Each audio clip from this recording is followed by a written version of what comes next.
Yeah, Tij Iginla is Jerome Iginla's son, but that's not the only reason he's one of the top prospects in the 2024 NHL Draft.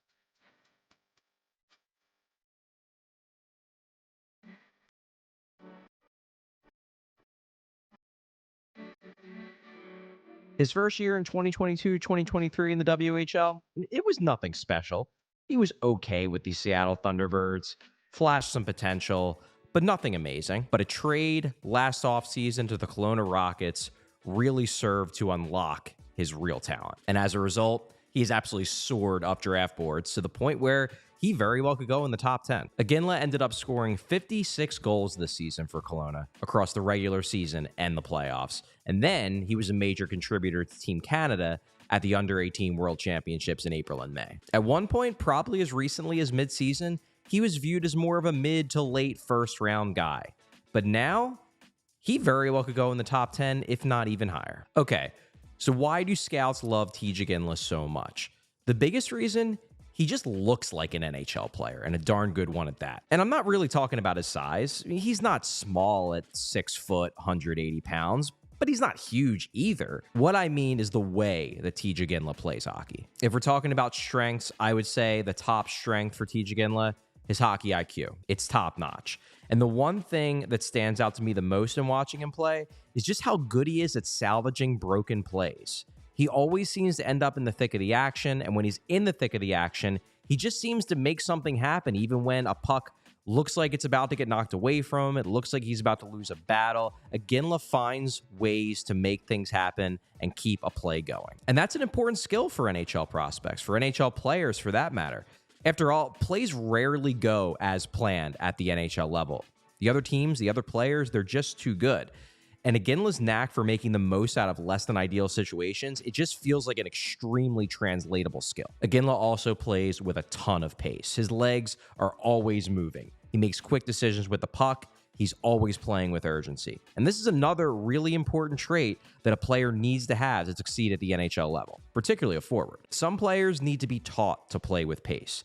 Iginla, whether it's instinctive, whether his father just hammered it into his brain, he just does it naturally. Basically, Tij Iginla looks like he's playing a pro-style game, except at the junior hockey level, which is rare. And as for his raw talent, Iginla's best trait is his shot. Iginla, like his father, he flashes legitimate high-end goal-scoring potential. He can really rip it. And even more important than that, he's both willing and able to fight through checks, to get to dangerous areas, and to make himself a target for passes in those dangerous areas. Finally, and this is a low-key important thing for draft prospects, he's young for his draft year. He doesn't turn 18 until August, and that makes his breakout season with the Rockets even more impressive. It speaks to the possibility that he might have even more untapped potential that he just hasn't gotten to yet. It's not hard to see at all why NHL scouts love the idea of Tij Iginla and think he can be a pro-style goal scorer. Tij Iginla's weaknesses?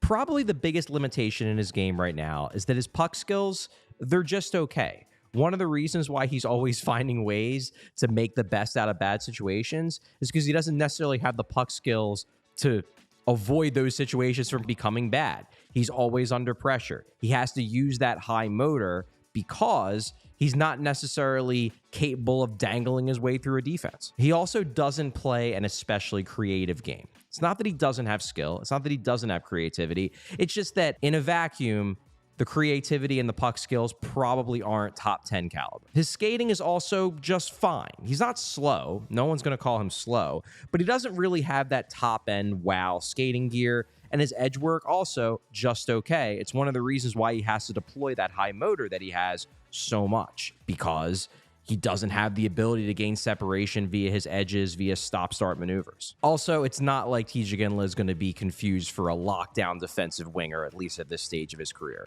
He still has a lot to learn in terms of the details of his play away from the puck, especially in the defensive zone.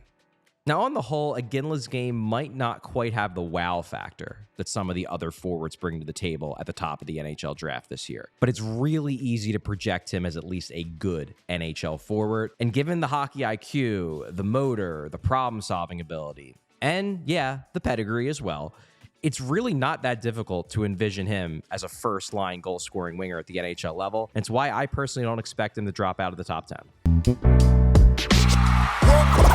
We all silly like the mayor.